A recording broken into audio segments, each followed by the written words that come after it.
El pensamiento sencillo para esta mañana es: el plan de Dios no es siempre como nosotros deseamos que fuera. A veces conlleva sufrimiento, pero ese sufrimiento puede darnos una oportunidad de compartir el Evangelio para que familias enteras sean salvas. El plan de Dios es perfecto. Dios nos ama tanto que Él, como Padre, siempre quiere lo mejor para sus hijos, aunque a veces conlleve algún tipo de sufrimiento. Levanten la mano quienes son padres aquí. De seguro que ustedes, como padres, siempre quieren lo mejor para sus hijos. Asimismo es nuestro Padre que está en los cielos. Él siempre quiere lo mejor para nosotros. Cuando nosotros experimentamos algún tipo de sufrimiento, ya sea físico o espiritual, siempre debemos estar en oración a Dios para que Él nos guíe y nos dé fuerzas para seguir adelante.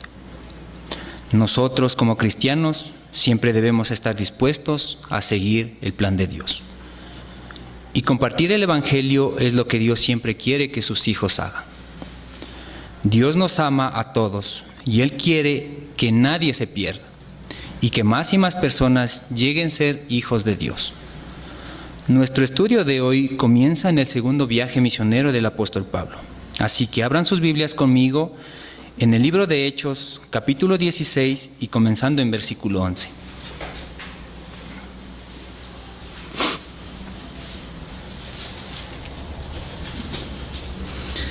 Hechos de los Apóstoles.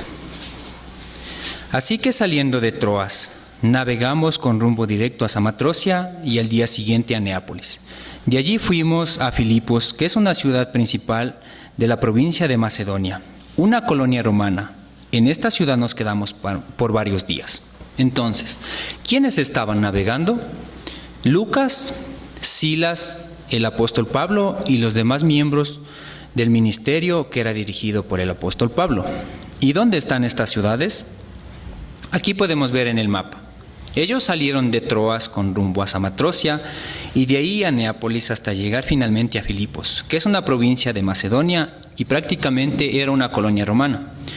Como podemos ver aquí en el mapa, ellos salieron de Troas y finalmente llegaron a Filipos. Fue un viaje en barco que duró aproximadamente unos 5 días. El día de reposo salimos fuera de la puerta, a la orilla de un río, donde pensábamos que habría un lugar de oración. Nos sentamos y comenzamos a hablar a las mujeres que se habían reunido. ¿Qué es el día de reposo? El día de reposo prácticamente se refiere al Sabbat. El Sabbat es celebrado por todos los judíos el 7º día del calendario judío, que hoy día son los días sábado. Volviendo a capítulo 13 dice: ¿por qué ellos salieron a buscar un lugar de oración? Probablemente la población de judíos en Filipos pudo haber sido un poco escasa, porque ellos pertenecían a una colonia romana que tal vez tenía otras creencias religiosas. El plan de Dios era que ellos predicaran el Evangelio a una población que prácticamente muy pocos conocían a Dios. Hoy en día existen muchos tipos de religiones, como por ejemplo catolicismo, musulmanes o testigos de Jehová, entre otras. Ellos saben que existe un Dios, pero lo que ellos no saben es cómo llegar a ser hijos de Dios. Y nuestro trabajo más importante como hijos de Dios es que más personas conozcan la verdad y para eso nosotros siempre debemos compartir el Evangelio. Pablo y los demás salieron a buscar a personas que estuvieran reunidas en alguna sinagoga, específicamente algunas personas judías que se reunían en algún lugar para hacer oraciones. Probablemente ellos estaban al aire libre o en algún edificio reunidos. Y cuando encontraron en un lugar a personas judías reunidos, ellos inicialmente se alegraron y empezaron a predicar el Evangelio a las mujeres que se habían reunido allí. ¿Y cuál era el Evangelio que predicaba el apóstol Pablo? Es el mismo que nosotros predicamos, que son las buenas nuevas, las buenas noticias que Dios tiene para nosotros.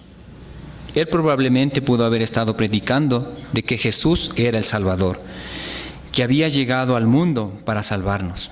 La separación de Dios que teníamos mediante el pecado, Jesucristo ya la había borrado. Él ya había pagado por todos los pecados de todo el mundo, de todas las personas, y solo necesitaban creer en Él para que Él les diera la vida eterna. Y también Pablo les pudo haber dado su ejemplo de cómo el Señor obró en él y lo cambió por completo.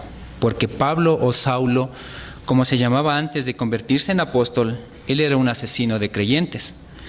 Pero Dios lo transformó y lo ocupó como un instrumento para llevar el evangelio a más personas gentiles. Seguimos en versículo 14, dice: y estaba escuchando cierta mujer llamada Lidia, de la ciudad de Tiatira, vendedora de telas púrpura, que adoraba a Dios, y el Señor abrió su corazón para que recibiera lo que Pablo decía. ¿Quién era cierta mujer? Lidia era una vendedora de telas muy reconocida.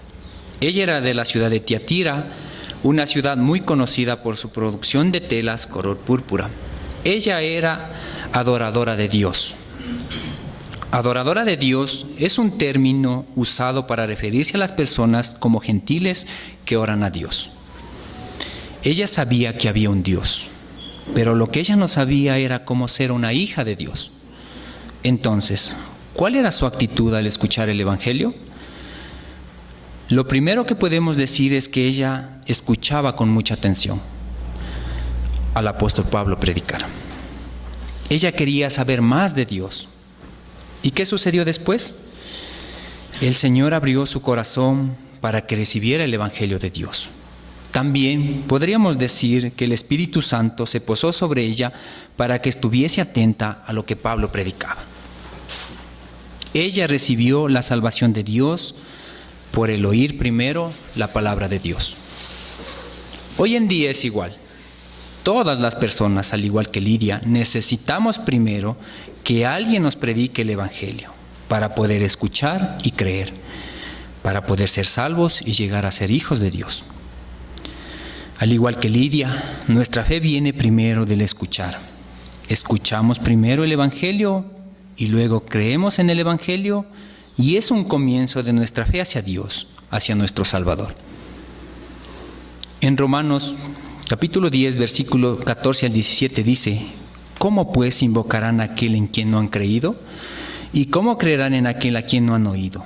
¿Y cómo irán sin haber quien les predique? ¿Y cómo predicarán si no son enviados? Tal como está escrito: cuán hermosos son los pies de los que anuncian el evangelio del bien. Sin embargo, no todos hicieron caso al evangelio, porque Isaías dice: Señor, ¿quién ha creído a nuestro anuncio?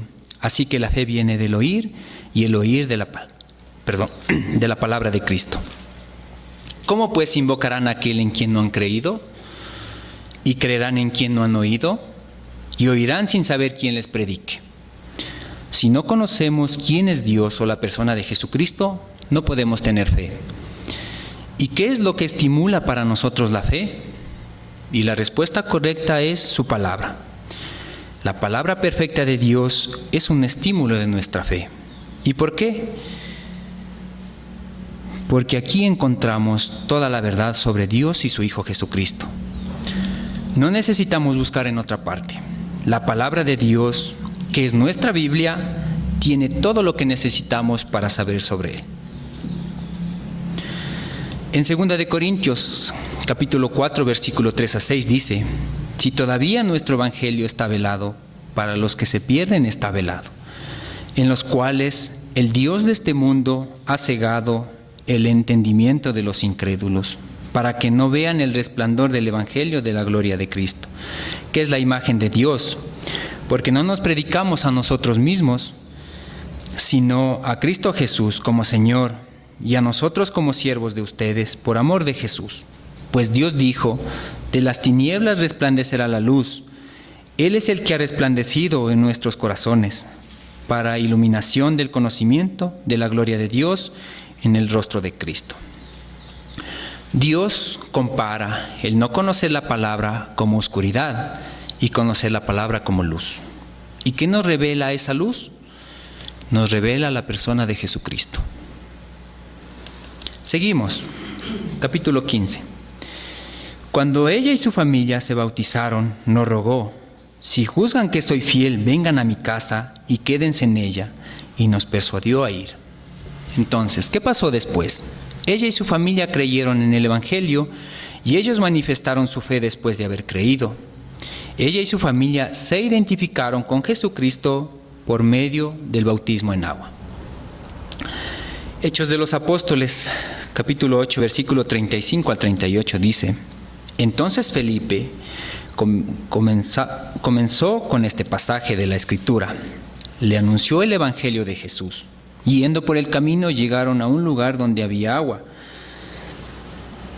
Y el eunuco dijo: Ahí hay agua, ¿qué impide que yo sea bautizado? Y Felipe le dijo: Si usted cree con todo su corazón puede.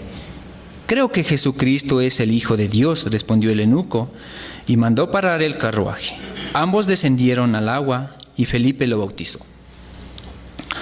Este pasaje es muy conocido en el libro de los Hechos de los Apóstoles y nos demuestra de cómo el único requisito para ser bautizado es solo creer en Jesucristo con todo tu corazón. ¿Y por qué el bautismo de agua no nos salva? Es porque nadie de nosotros es salvo por nuestras propias obras. Ninguna persona puede salvarse por sus propios méritos. Todos necesitamos de un Salvador. Es por eso que ni el bautismo en agua, orar o ir a la iglesia nos puede salvar. Mientras íbamos al lugar de oración, nos salió al encuentro una muchacha esclava que tenía espíritu de adivinación, la cual daba grandes ganancias a sus amos adivinando. ¿Qué encontró el apóstol Pablo en el camino? A una joven muchacha que tenía el poder de adivinación, o podríamos decir que estaba endemoniada, porque el demonio puede tener ese poder de adivinación. Y lastimosamente ella estaba haciendo ricos a sus amos, dándole buenas ganancias con el poder de adivinación que ella poseía. Esta, siguiendo a Pablo y a nosotros, gritaba: Estos hombres son siervos del Altísimo, quienes les proclaman el camino de salvación. Esto lo hacía por muchos días, pero desagradando esto a Pablo, se volvió y le dijo al espíritu: Te ordeno, en el nombre de Jesucristo, que salgas de ella. Y el espíritu salió en aquel mismo momento. ¿Qué pasó con la muchacha endemoniada? Ella necesitaba con urgencia del poder de Dios para que pudiera ser ayudada. Y ella siguió al apóstol y a los demás y les gritaba: Siervos de Dios Altísimo, quienes les proclaman el camino de salvación. En versículo 18 dice que ella lo seguía por muchos días. El apóstol Pablo estaba movilizándose todos los días, de la casa de Lidia, donde él estaba quedado, al lugar de oración. Y siempre que ellos pasaban por el lugar donde ella estaba, adivinando, y siempre que ellos pasaban, ella les perseguía y les gritaba y les decía: siervos de Dios, que proclaman el camino de salvación. Entonces, desagradando esto a Pablo, él se le acercó a la mujer y le sacó el espíritu maligno que estaba dentro de ella. Y él le dijo al espíritu: Te ordeno que salgas en este momento en el nombre de Jesucristo. Y el espíritu maligno salió inmediatamente de ella. Pablo tenía la autoridad para poder expulsar demonios en el nombre de Jesucristo. ¿Y cómo deberíamos nosotros, como cristianos, actuar ante la presencia de demonios? Muchas veces, si tenemos alguna pesadilla o presentimos un espíritu o algo peor, vemos a un demonio, solamente debemos decir: vete en el nombre de Jesucristo. Y la presencia maligna se irá inmediatamente. Seguimos. Versículo 19. Pero cuando sus amos vieron que se les había ido la esperanza de ganancia para ellos, prendieron a Pablo y a Silas y los arrastraron hasta la plaza ante las autoridades. Cuando los amos de la mujer endemoniada vieron que Pablo sacó el espíritu maligno de la mujer, ella ya no tenía ese poder para complacer a sus amos y ella ya no podía seguir enriqueciéndoles a ellos. Ellos, molestos, simplemente arrestaron a Pablo y a Silas y los llevaron hasta la plaza delante de las autoridades. Después de haberlos presentado, los magistrados superiores dijeron: Estos hombres, siendo judíos, alborotan nuestra ciudad y proclaman costumbres que no es lícito aceptar ni observar, puesto que somos romanos. Entonces, ¿quién eran los magistrados superiores? El comentario del conocimiento bíblico dice: las colonias romanas estaban dirigidas por 2 gobernadores llamados en latín douris. El término magistrado traduce la palabra griega strategois, que es el equivalente a la palabra latina. ¿Y qué le dijeron los amos a los magistrados superiores? Estos hombres, siendo judíos, alborotan la ciudad. Al parecer, los amos de la muchacha endemoniada querían más bien vengarse de Pablo por haber liberado a la muchacha endemoniada que por preocuparse porque ellos estaban predicando el Evangelio. Ellos decían: proclaman costumbres que no es lícito aceptar ni observar, puesto que somos romanos.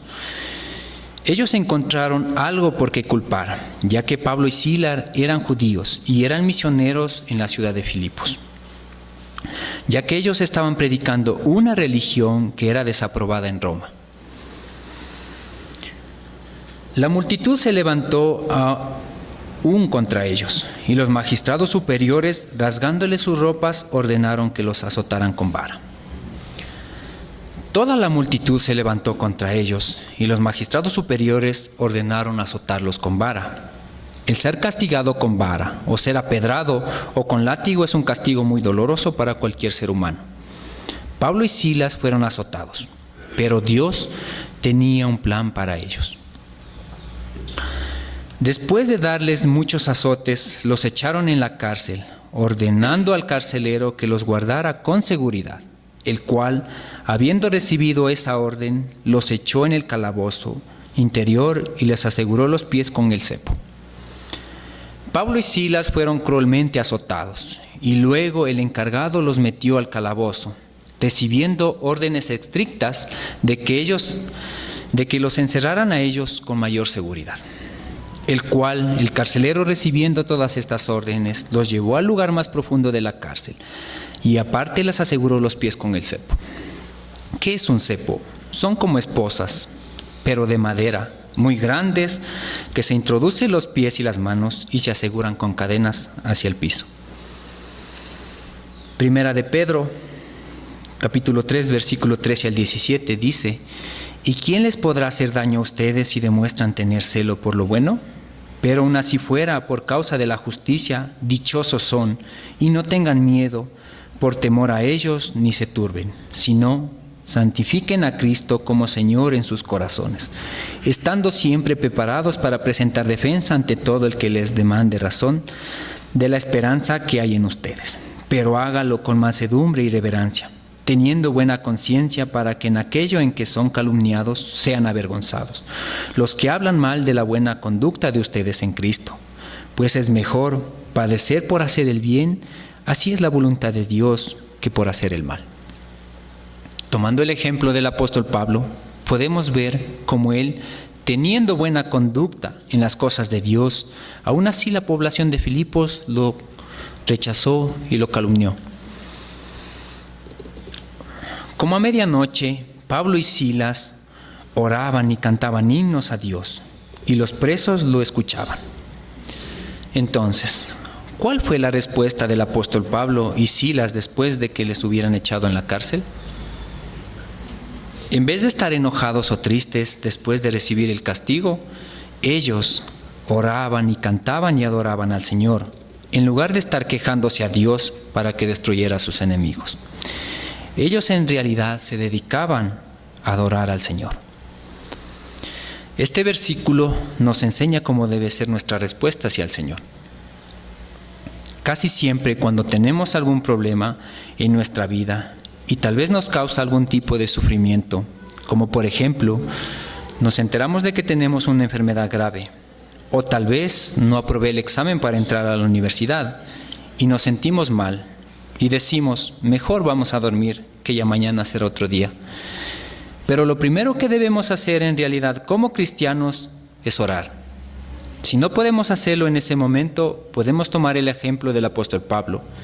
Él oró como a medianoche y dio gracias a Dios en vez de decir: bueno, vamos a dormir y ya veremos qué sucede con nosotros el día de mañana. Hermanos, la oración es un arma muy poderosa. Hace unas semanas atrás, cuando comenzó el paro en nuestro país, y más en nuestro cantón, pasamos por momentos muy difíciles. Todo comenzó cuando los líderes indígenas se opusieron a las nuevas leyes de gobierno y organizaron un paro nacional que de verdad está muy duro y difícil hasta el día de hoy. Para todas las personas que vivimos aquí en Cotacachi. Semanas atrás hubo un enfrentamiento en la parte de Pinzaquí y como resultado hubo algunos protestantes heridos y por desgracia un protestante perdió su vida. También hubo varios militares retenidos en las comunidades. Ese mismo día yo también pude presenciar cómo varios manifestantes persiguieron a un policía. Lo persiguieron por todas estas calles hasta que lo capturaron y lo llevaron secuestrado a una comunidad. Para mí, como creyente, era muy feo de ver cómo el pueblo estaba contra el pueblo, porque Dios nos ordena que amemos a nuestro prójimo. Y lo único que nosotros podíamos hacer como cristianos era orar por nuestro pueblo. Ese mismo día, unas hermanas de nuestra iglesia nos invitaron a los demás hermanos para reunirnos a orar en nuestra iglesia.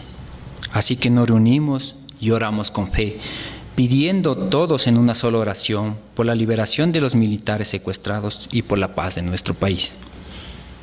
En unas pocas horas nos enteramos que 3 militares secuestrados habían sido liberados y en el transcurso de los días fueron liberados todos los demás militares que estaban secuestrados. Este simple acto de amor al prójimo, de pedir a Dios que les ayude mediante la oración y que realmente creo que fue escuchada, me da mucha alegría de saber cómo Dios nos escucha siempre que oramos. Santiago 5:16 dice: por tanto, confiesen sus pecados unos a otros y oren unos por otros para que sean sanados. La oración eficaz del justo puede lograr mucho.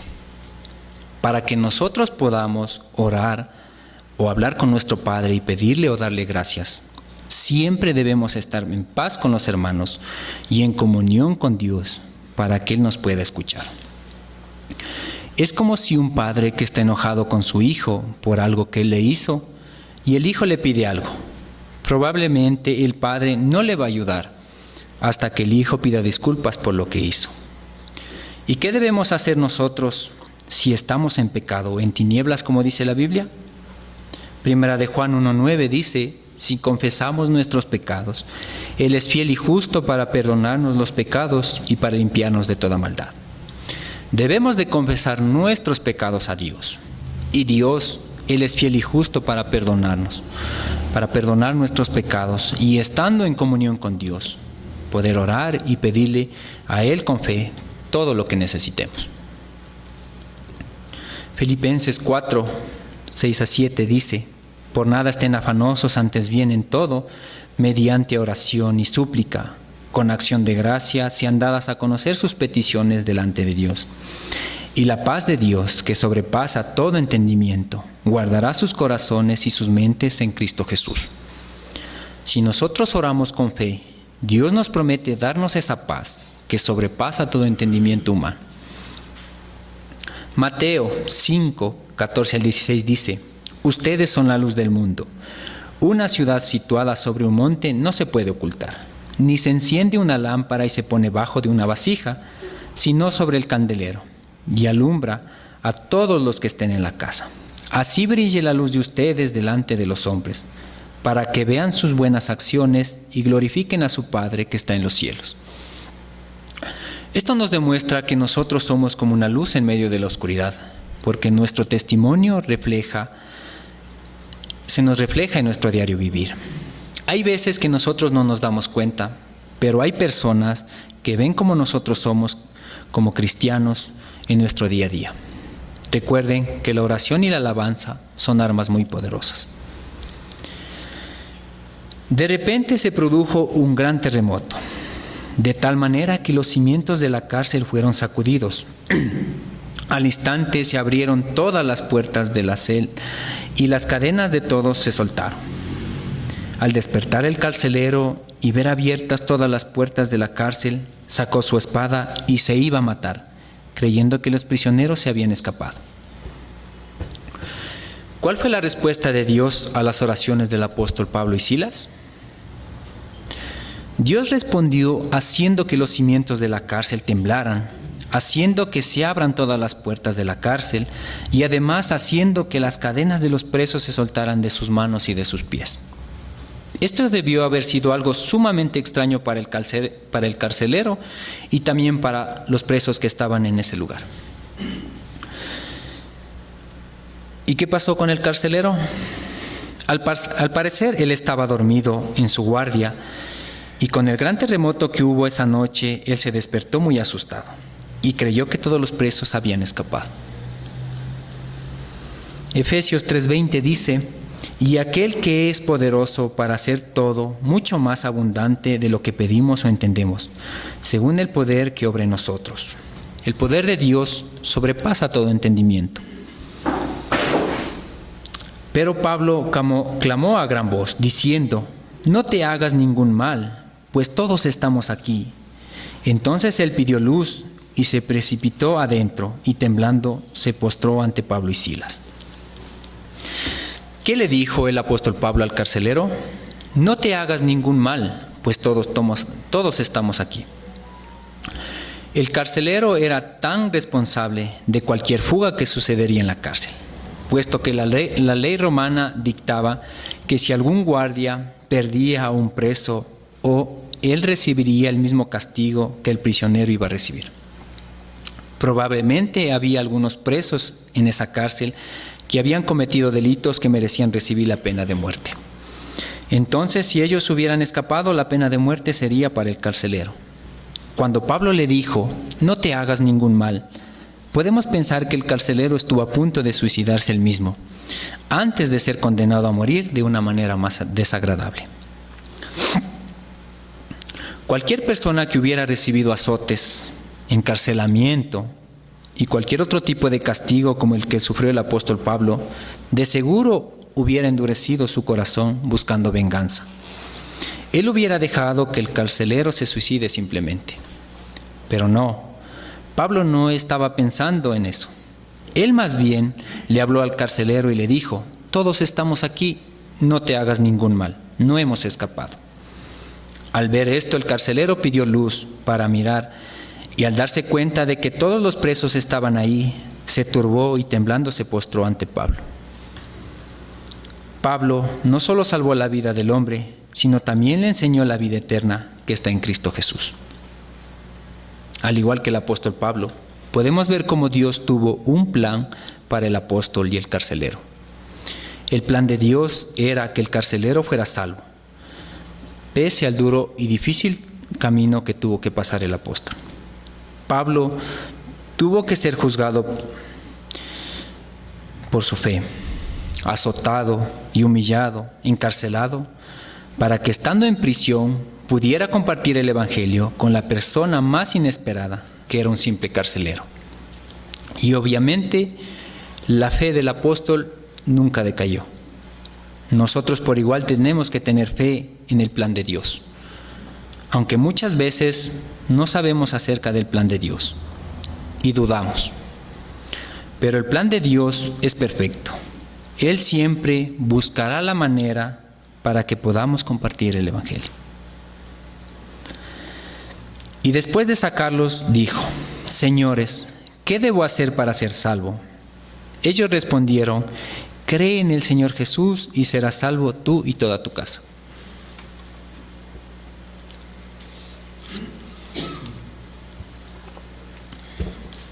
¿Cuál fue la pregunta del carcelero después de sacarlos de la cárcel? ¿Qué debo hacer para ser salvo?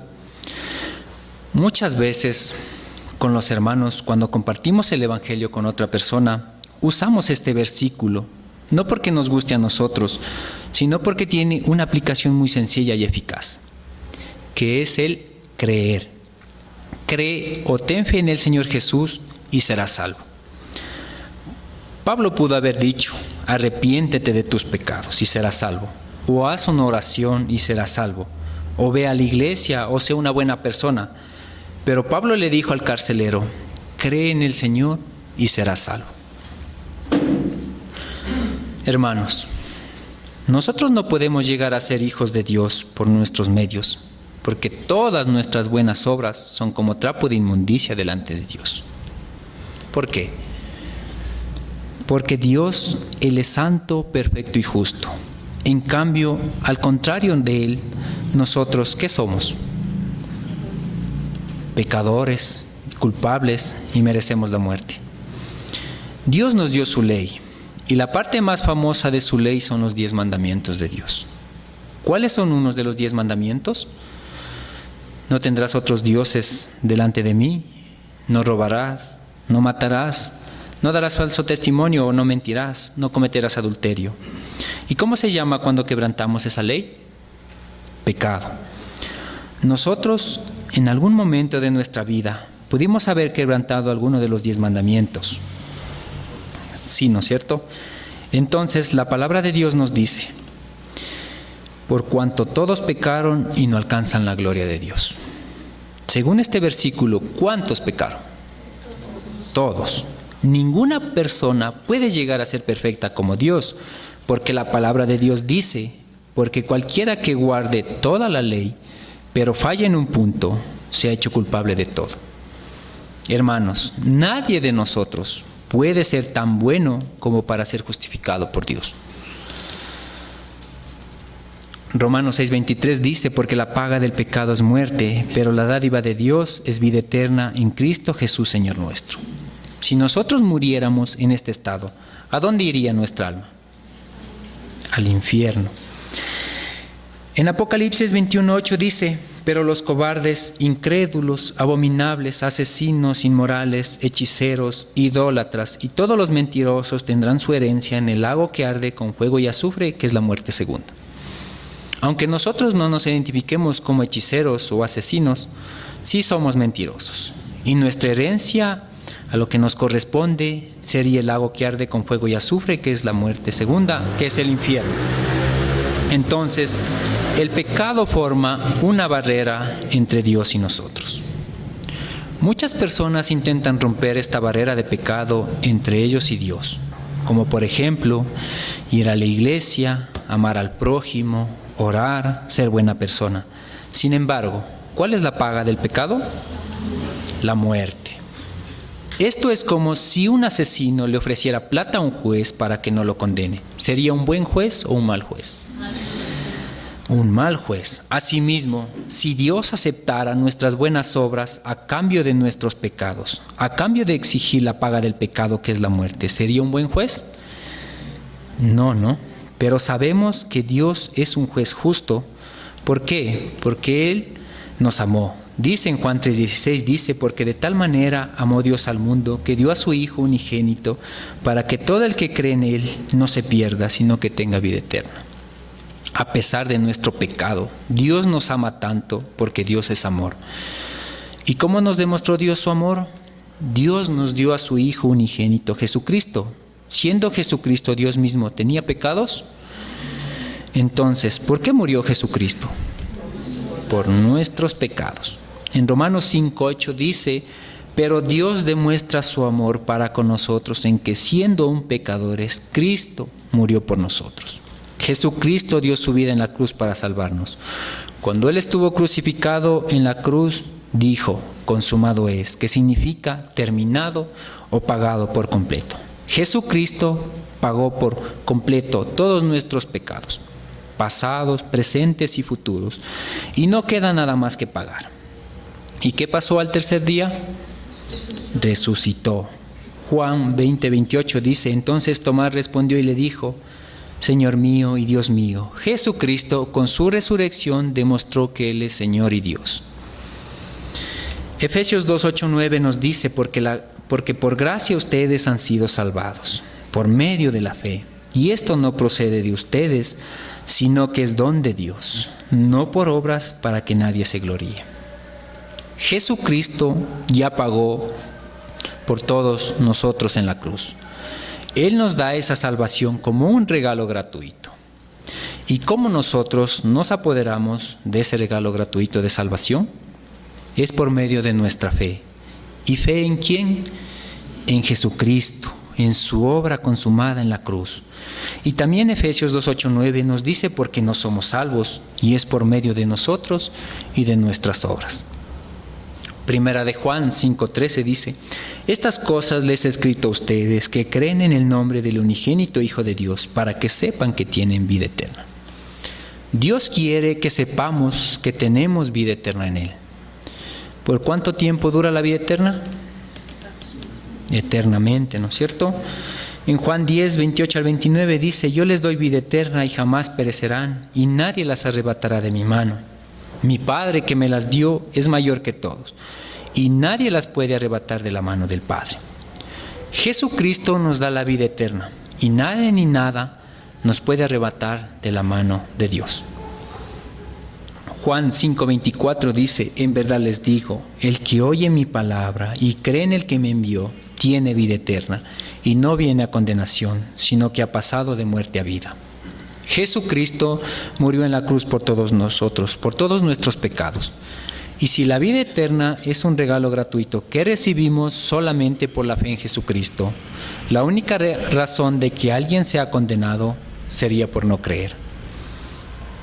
Juan 3:18 dice: el que cree en Él no es condenado, pero el que no cree ya ha sido condenado, porque no ha creído en el nombre del unigénito Hijo de Dios. El que confía en Jesucristo para su salvación no es condenado, pero si no confía, ya ha sido condenado. Seguimos en Hechos, dice: y le hablaron la palabra del Señor a él y a todos los que estaban en su casa. El carcelero los tomó en aquella misma hora de la noche, les lavó las heridas y enseguida fue bautizado con todos los suyos. Llevándolos a su hogar, les dio de comer y se regocijó grandemente por haber creído en Dios con todos los suyos. Entonces ellos compartieron el evangelio con todos los que pertenecían a la casa del carcelero. Dios nos da la salvación por gracia, y nuestro deber sería compartir las buenas nuevas con todos los demás de nuestra casa. Él nos dice en su palabra: y serás salvo tú y todos los de tu casa que creen en Jesucristo.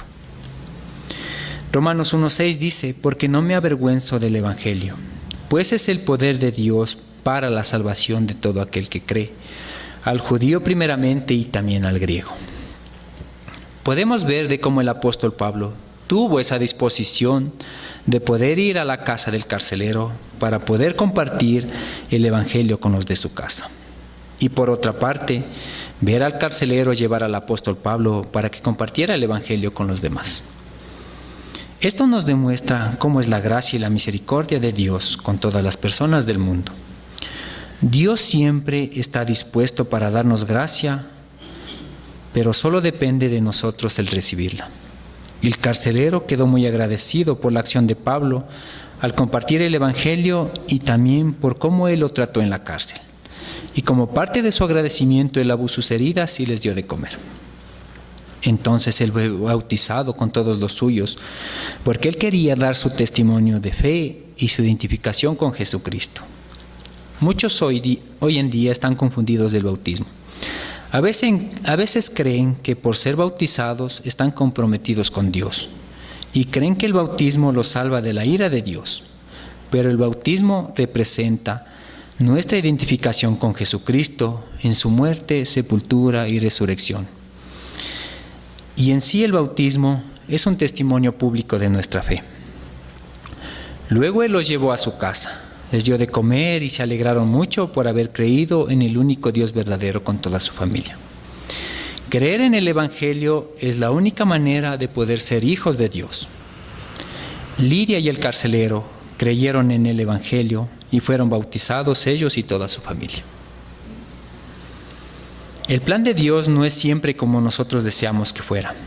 A veces conlleva sufrimiento, pero ese sufrimiento puede darnos una oportunidad de compartir el evangelio para que más familias enteras puedan ser salvos. A lo largo de nuestra vida cristiana siempre tendremos pruebas, obstáculos que Dios nos pondrá en nuestro camino. Pero nosotros como sus hijos siempre debemos estar dispuestos a seguir el plan de Dios. Muchas gracias, hermanos, por haber escuchado esta pequeña prédica. Fue elaborada por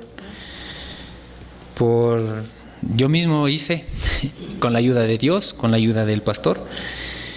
Me siento muy agradecida primeramente con Dios por darme la oportunidad de poder crecer más en la palabra, de poder compartir más con todos ustedes, aunque estuvimos pocos, pero nuestra fe es muy grande, hermanos.